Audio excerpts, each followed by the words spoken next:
नमस्कार दोस्तों, teaching with Shivam में आप सभी का हार्दिक स्वागत है। हर रोज गिरकर भी मुकम्मल खड़े हैं, हर रोज गिरकर भी मुकम्मल खड़े हैं।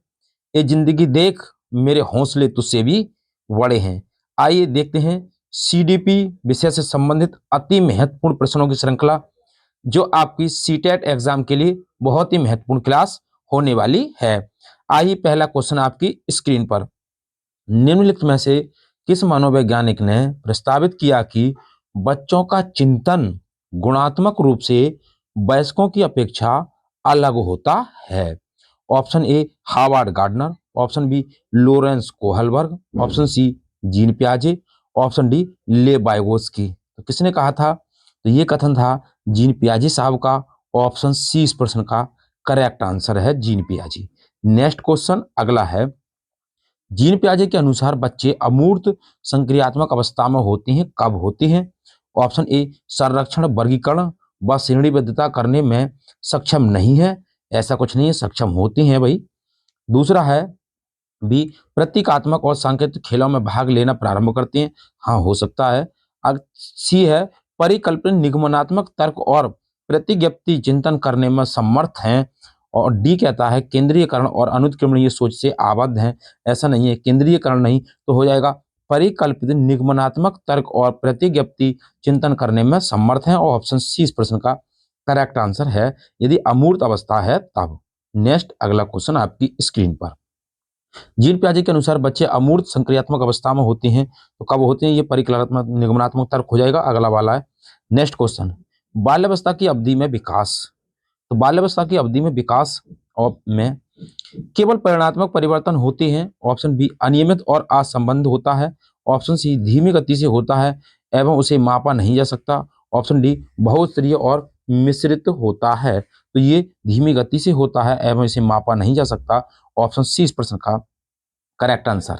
नेक्स्ट अगला क्वेश्चन, लेव वाइगोत्स्की के अनुसार ऑप्शन ए बच्चों का संगठन विकास चरणों में होता है, ऑप्शन बी स्कीमा के परिपक्व में बच्चों में संज्ञानात्मक विकास अग्रसर होता है, ऑप्शन सी बच्चों के संगठन विकास में भाषा की एक महत्वपूर्ण भूमिका होती है, ऑप्शन डी बच्चे भाषा अधिग्रहण यंत्र द्वारा सीखते हैं।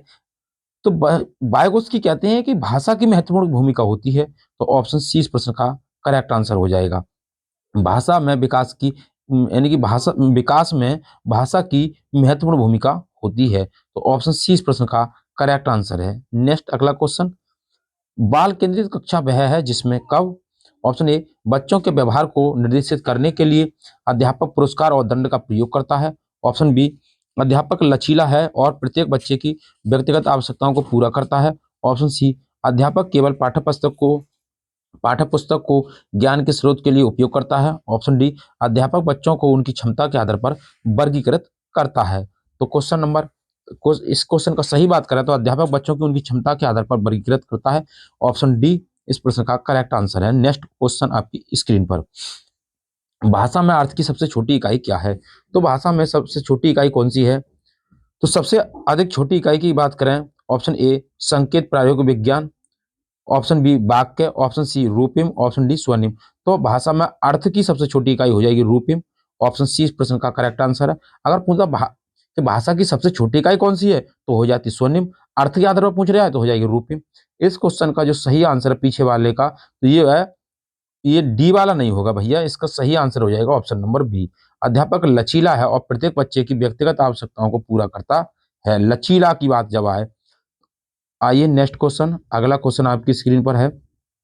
बुद्धि लब्धांक सामान्यतः रूप से शैक्षणिक निष्पादन से संबंधित होते हैं, ऑप्शन ए कम से कम, ऑप्शन बी पूर्ण, ऑप्शन सी उच्च, ऑप्शन डी मध्यम। तो क्या होते हैं? तो ये उच्च होते हैं, ऑप्शन सी इस प्रश्न का करेक्ट आंसर है, उच्च। नेक्स्ट क्वेश्चन आपकी स्क्रीन पर है, अगला क्वेश्चन है।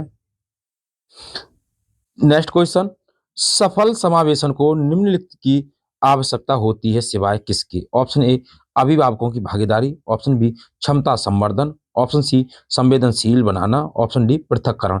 तो किसकी सिवाय पृथक्करण के, अलग करने के अलावा सबकी आवश्यकता होती है सफल समावेशन बनाने के लिए? ऑप्शन डी इस प्रश्न का करेक्ट आंसर है।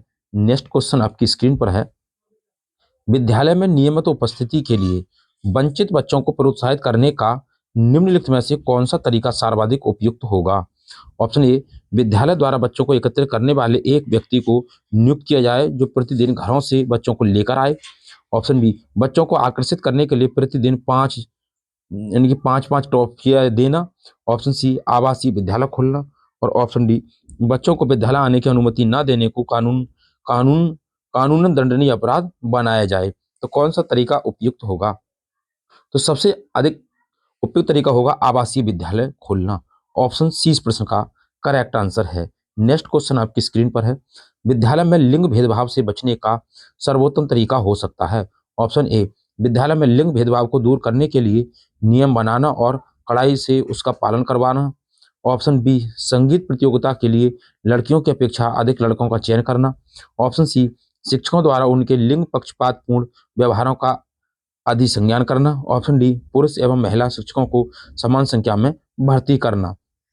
इस क्वेश्चन का सही आंसर है कि भाई शिक्षकों के द्वारा लिंग पक्षपात व्यवहारों का अधिसंज्ञान करना। ऑप्शन सी इस प्रश्न का करेक्ट आंसर है। नेक्स्ट क्वेश्चन आपकी स्क्रीन पर है अगला, एक बच्चा खालिस्तान से ग्रस्त है, यानी कि सा को बाज कहता है और न्यूक्लियर को अनक्लियर कहता है, मैं अंतर नहीं कर सकता।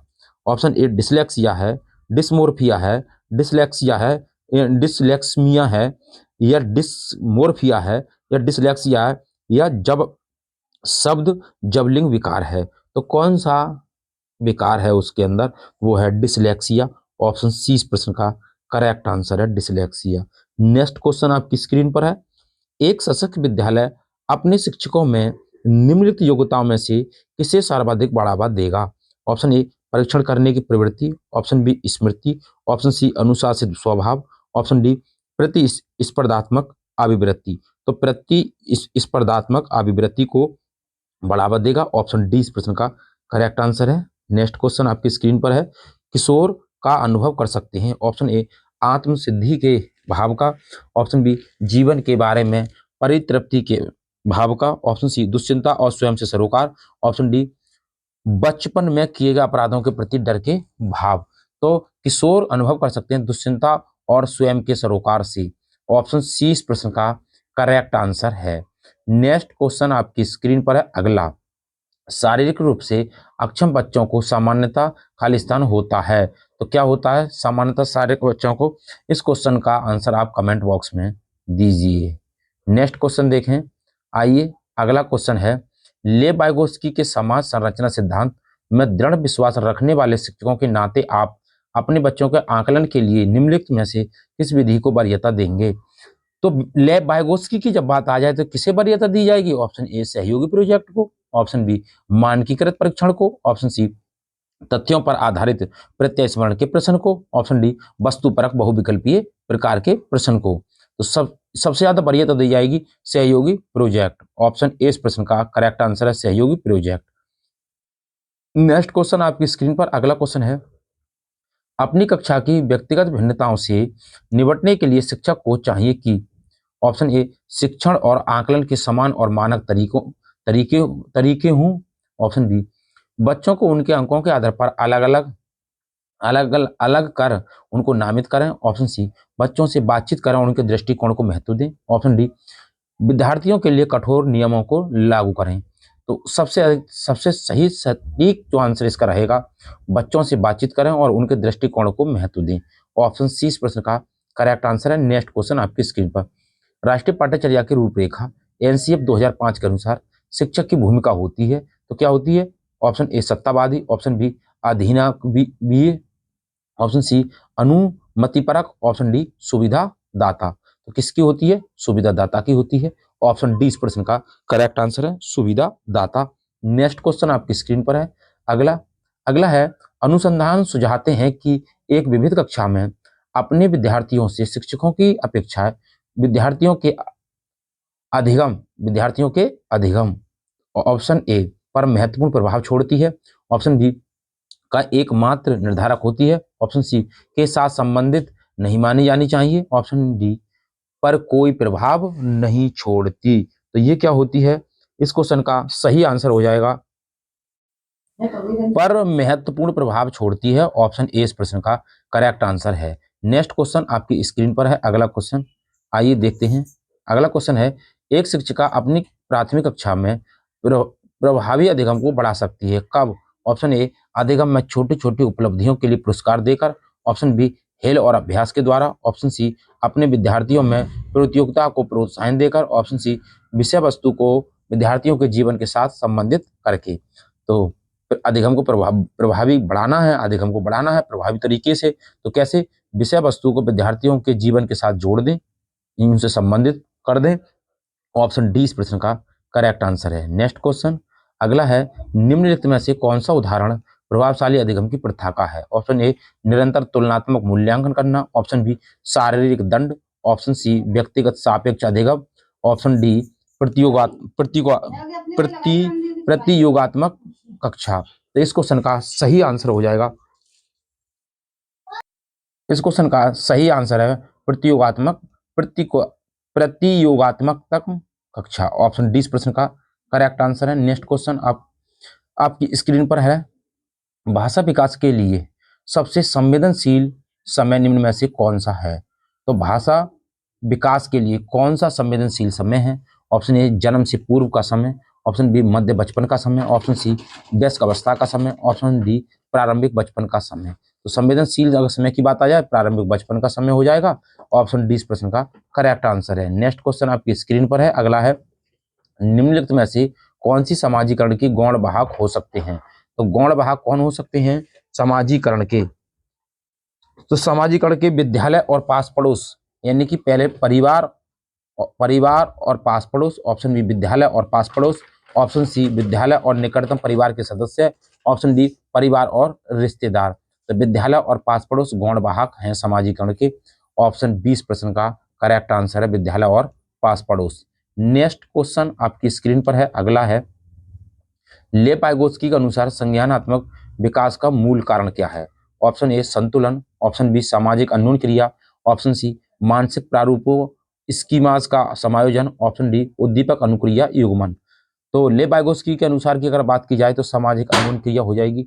ऑप्शन बी इस प्रश्न का करेक्ट आंसर है, सामाजिक अन्योन्य क्रिया। नेक्स्ट क्वेश्चन अगला क्वेश्चन है, जीन पियाजे के अनुसार प्रारूप स्कीमा निर्माण वर्तमान योजनाओं के अनुरूप बनाने हेतु नवीन जानकारी में संशोधन और नवीन जानकारी के आधार पर पुरानी योजनाओं में संशोधन के परिणाम के रूप में घटित होता है। इन दो प्रक्रियाओं को जाना जाता है। तो इन दोनों प्रक्रियाओं को किस नाम से जाना जाता है? ये सीटेट में आने वाला प्रश्न है, ध्यान से समझें। जीन पियाजे कहते हैं स्कीमा निर्माण वर्तमान योजनाओं के अनुरूप बनाने हेतु नवीन जानकारी में संशोधन करना, तो ये तो हो जाएगा समावेशन। और नवीन जानकारी का आधार पुरानी योजनाओं में संशोधन के परिणाम के रूप में घटित होता है, तो ये कहलाता है समायोजन। ऑप्शन ए, समायोजन और अनुकूलन। ऑप्शन बी, समावेशन और अनुकूलन।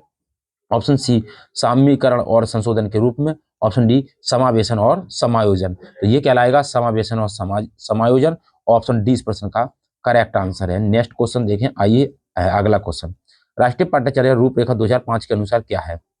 ऑप्शन ए, बच्चे शिक्षक द्वारा दी गई सामग्री के निष्क्रिय प्राप्त करता है। ऑप्शन बी, बच्चों में अधिगम को विनियमित करने की क्षमता नहीं होती। ऑप्शन सी, बच्चे रटने के माध्यम से सर्वश्रेष्ठ सीखते हैं। ऑप्शन डी, बच्चे ज्ञान के निर्माण में सक्रिय भूमिका निभाते हैं। तो इस क्वेश्चन का सही आंसर है, बच्चे ज्ञान के निर्माण में सक्रिय भूमिका निभाते हैं। ऑप्शन डी इस प्रश्न का करेक्ट आंसर है। तो उम्मीद करता हूं दोस्तों सीडीपी विषय से संबंधित जो महत्वपूर्ण प्रश्नों की श्रृंखला थी आपको पसंद आई होगी। यदि वीडियो पसंद आई हो तो वीडियो को ज़्यादा से ज़्यादा शेयर करें और लाइक करें, और कमेंट बॉक्स में वीडियो से संबंधित अपना सुझाव अवश्य दें। ऑल द बेस्ट, थैंक्स, जय हिंद, जय भारत।